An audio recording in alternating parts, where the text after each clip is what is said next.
Assalamualaikum warahmatullahi wabarakatuh. Kisah Nabi Musa alaihissalam adalah yang paling banyak diceritakan di dalam Al-Quran. Nama Nabi Musa alaihissalam di Al-Quran disebut sebanyak 136 kali. Dari perjalanan Nabi Musa alaihissalam, pada akhirnya diketahui bahwa Allah subhanahu wa ta'ala tidak menyukai perbuatan sewenang-wenang ataupun yang menganiaya orang lain. Itu sebabnya salah satu perintah Allah subhanahu wa ta'ala kepada Musa adalah melawan raja yang berkuasa pada zaman itu, yaitu Fir'aun. Nabi Musa alaihissalam adalah salah satu nabi dan rasul yang dikurniakan mukjizat yang luar biasa oleh Allah. Nabi Musa merupakan rasul ulul azmi dan satu dari 4 nabi yang dikurniakan kitab, dan Nabi Musa alaihissalam memperoleh kitab Taurat.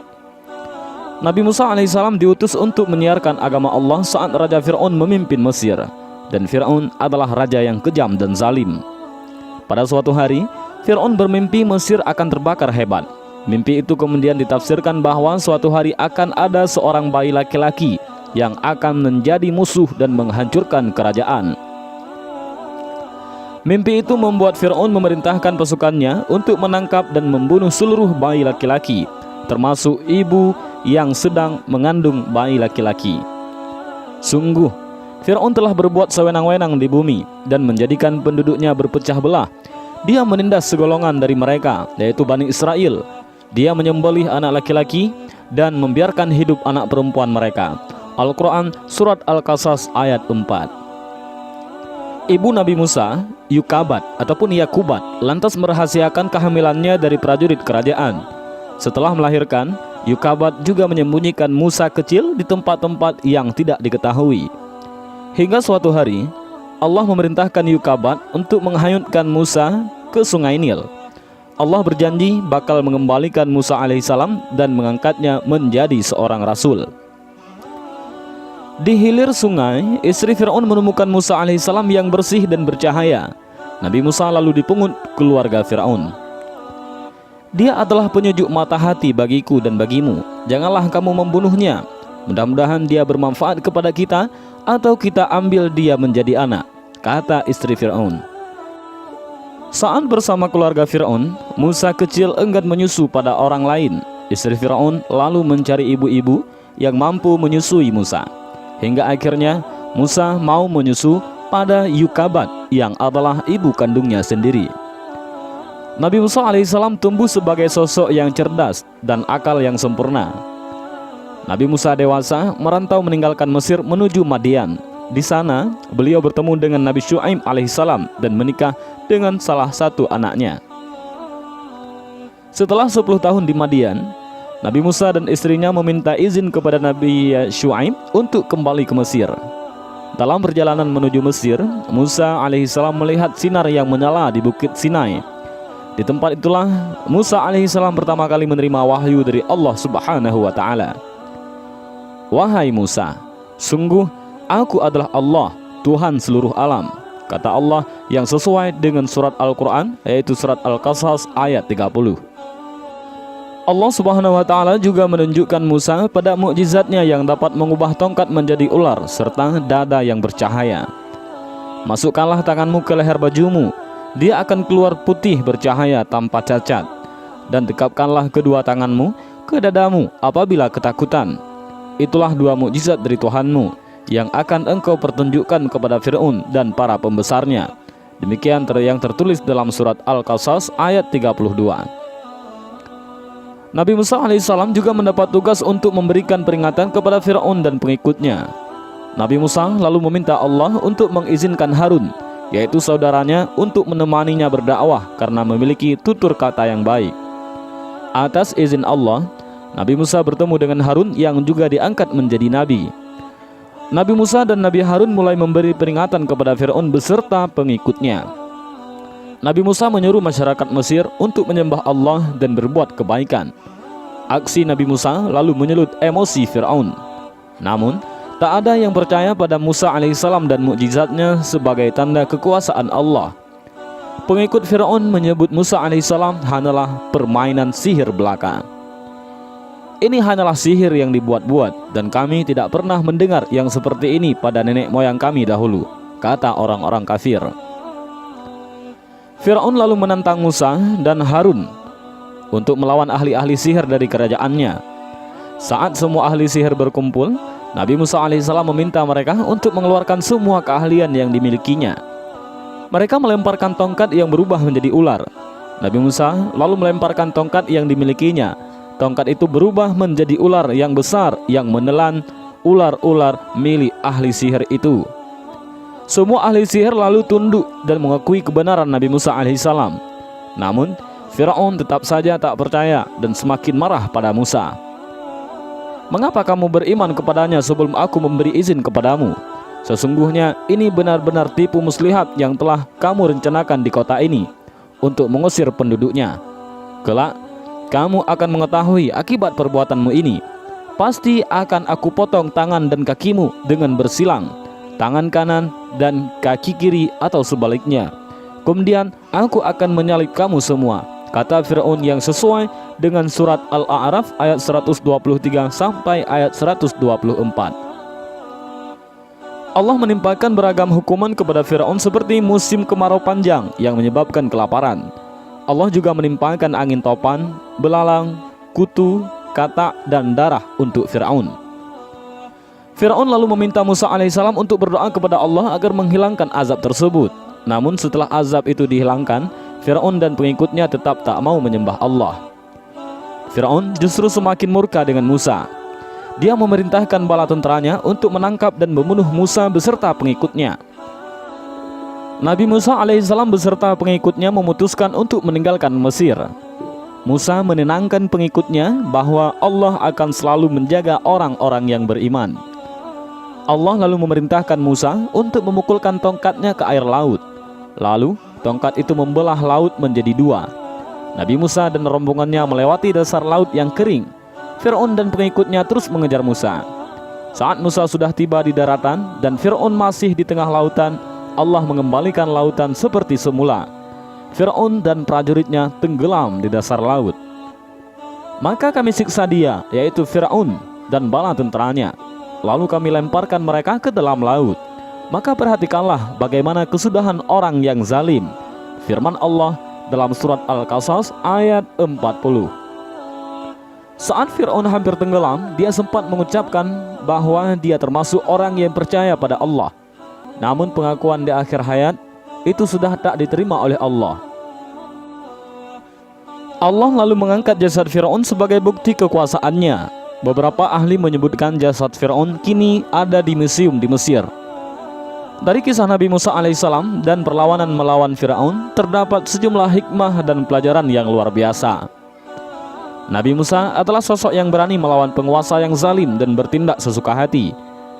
Nabi Musa berani mengatakan kebenaran. Musa tak takut berhadapan dengan Firaun dan bala tentaranya. Dari kisah Nabi Musa alaihissalam diketahui pula perbuatan sewenang-wenang dan menganiaya orang lain tidak disukai oleh Allah. Allah bakal memberikan azab bagi orang yang berbuat kerusakan. Selain itu, Allah tak lagi menerima taubat orang yang sudah di akhir hayat saat ditimpa azab. Taubat itu sudah tak berguna lagi. Dan inilah sedikit kisah tentang Nabi Musa alaihissalam dengan Firaun. Mudah-mudahan cerita singkat padat ini memberikan kita hikmah dan pelajaran yang luar biasa. Assalamualaikum warahmatullahi wabarakatuh. Assalamualaikum warahmatullahi wabarakatuh. Sahabat beriman, Fir'aun yang mengaku sebagai Tuhan tentu saja marah ketika mengetahui ada keluarganya beriman kepada Allah melalui ajaran yang dibawa Nabi Musa alaihissalam. Namun murka Fir'aun tak membuat keluarganya yang beriman itu lantas menyerah. Lalu apa saja yang dilakukan Fir'aun agar keluarganya kembali menganggapnya sebagai raja sekaligus penguasa alam semesta? Simak ulasannya dalam video ini dan tonton terus hingga akhir. Tentunya hanya di channel Islam Populer. Tapi sebelum lanjut, jangan lupa klik subscribe, like, dan lonceng notifikasi untuk mendukung channel ini agar terus menyiarkan syiar Islam.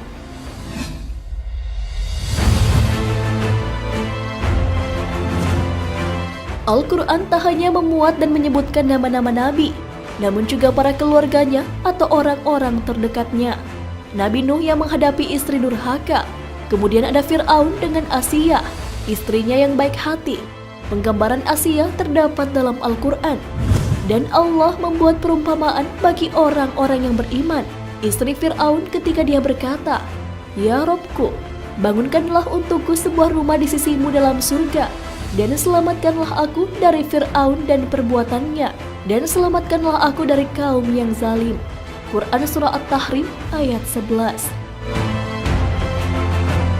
Keimanan yang teguh dimiliki Asia, walaupun suaminya sendiri orang yang buruk karena mengakui dirinya sebagai Tuhan. Karena keimanannya itu, Asia pun disiksa oleh suaminya sendiri. Ia meninggal dalam keadaan siksaan tersebut. Namun hal itu berarti ia telah diselamatkan dari Fir'aun dan kaumnya yang zalim. Kisah tentang Asia dan Fir'aun terdapat dalam kitab Tafsir Al-Jahmi li Ahkam Al-Quran, karya Imam Al-Qurtubi. Dalam kitab tersebut, Abu Aliyah berkata, Fir'aun telah mengetahui keimanan istrinya. Lalu dia keluar menuju para pembesarnya dan bertanya kepada mereka, "Apa yang kalian ketahui tentang Asia binti Muzahim?" Mereka menyanjung Asia. Fir'aun pun menggambarkan bahwa Asia telah menyembah Tuhan, bukan Fir'aun.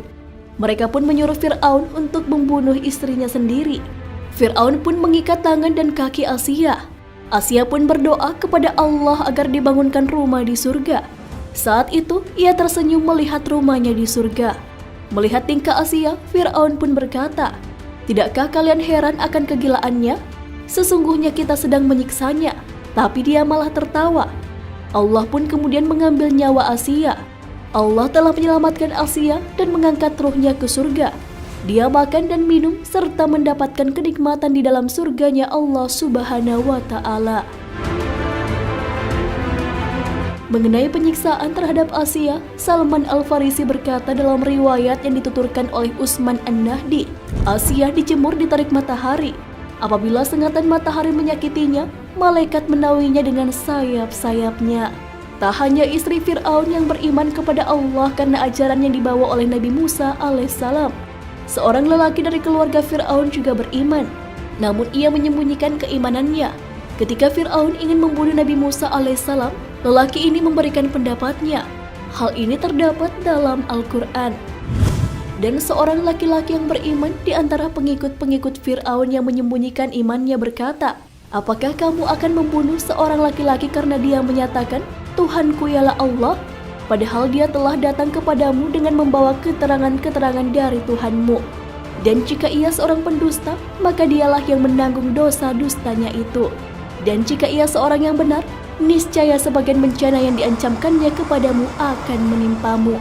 Sesungguhnya Allah tidak menunjuki orang-orang yang melampaui batas lagi pendusta." Quran Surah Al-Mu'min ayat 28. Karena kekhawatirannya terhadap Nabi Musa alaihissalam, lelaki ini pun memberikan nasihat kepada Fir'aun dengan cara yang lembut untuk tidak melaksanakan niatnya tersebut. Pendapat para ulama menyatakan bahwa laki-laki beriman dari keluarga Fir'aun yang dimaksud adalah orang Kipti. Mengenai lelaki ini, As-Sudi mengatakan bahwa laki-laki ini adalah anak dari paman Fir'aun dan termasuk yang selamat bersama Nabi Musa alaihissalam. Ibnu Jarir juga memilih pendapat ini. Beliau membantah bahwa laki-laki itu berasal dari Bani Israel. Ibnu Jarir memberikan bukti dengan percayanya Fir'aun dengan kata-kata lelaki tersebut. Seandainya lelaki tersebut dari Bani Israel, ia akan mendapat hukuman. Ibnu Juraid dan Ibnu Abbas yang diriwayatkan Ibnu Hatim mengatakan bahwa lelaki inilah yang datang dari ujung kota dan bergegas seraya berkata, "Hai Musa, sesungguhnya pembesar negeri sedang berunding tentang kamu untuk membunuhmu. Oleh karena itu, keluarlah dari kota ini. Sesungguhnya aku termasuk orang-orang yang memberi nasihat kepadamu." Laki-laki yang beriman ini menampakkan keimanannya saat Nabi Musa alaihissalam berencana akan dibunuh oleh Fir'aun. Hal ini dilakukan karena Allah Subhanahu wa Ta'ala. Ia menasihati Fir'aun dengan kata-kata yang sopan. Mengenai nasihat, Nabi SAW bersabda, "Jihad yang paling utama adalah menyampaikan perkataan adil. Dalam riwayat yang lain, perkataan hak di hadapan pemimpin yang zalim." Hadis riwayat Abu Daud, At-Tirmizi, Ibnu Majah, Ibnu Ja'di dan Al-Bihaqi dalam Syu'abul Iman. Yang dilakukan oleh pria ini adalah tingkatan jihad tertinggi. Ucapan yang dilontarkannya adalah bentuk keadilan dan kebenaran. Dengan menyatakan pendapatnya itu, ia telah membuka keimanannya di hadapan Fir'aun dan kaumnya. Ibnu Katsir rahimahullahu berkata, nasihat seperti ini merupakan perkataan yang diungkapkan dengan nilai kelembutan yang sangat tinggi, kekokohan, dan akal yang sempurna. Fir'aun yang kita kenal adalah seorang yang zalim dan lancang karena telah berani mendakwa dirinya sebagai Tuhan. Pengakuannya diabadikan dalam Al-Quran. Maka ia mengumpulkan pembesar-besarnya lalu berseru memanggil kaumnya seraya berkata, "Akulah Tuhan kalian yang paling tinggi." Quran Surah An-Naziat ayat 23 hingga 24. Ia bahkan menipu kaumnya. Tipuan yang ia katakan kepada kaumnya terdapat dalam Al-Quran. Fir'aun berkata, "Aku tidak mengemukakan kepadamu melainkan apa yang aku pandang baik, dan aku tiada menunjukkan kepadamu selain jalan yang benar." Quran Surah Al-Mu'min ayat 29. Hal itu adalah kedustaan yang ia sampaikan kepada kaumnya dan mereka pun mengikutinya. Padahal perintah itu bukanlah sesuatu yang benar. Akhirnya sesuatu yang dusta akan berujung pada penyesatan. Mengenai pemimpin yang berkhianat, Nabi Shallallahu Alaihi Wasallam bersabda, "Tidaklah di antara para pemimpin yang mati di mana pada hari kematiannya dalam keadaan dia khianat kepada rakyatnya, kecuali dia tidak mencium wanginya surga, dan sesungguhnya wanginya surga itu akan tercium dari jarak sejauh 500 tahun perjalanan." Hadis riwayat Bukhari dan Muslim. Nah, sahabat beriman, itulah keluarga Fir'aun yang beriman kepada Allah melalui ajaran Nabi Musa alaihissalam. Karena keimanannya, Asia harus disiksa dan akhirnya meninggal.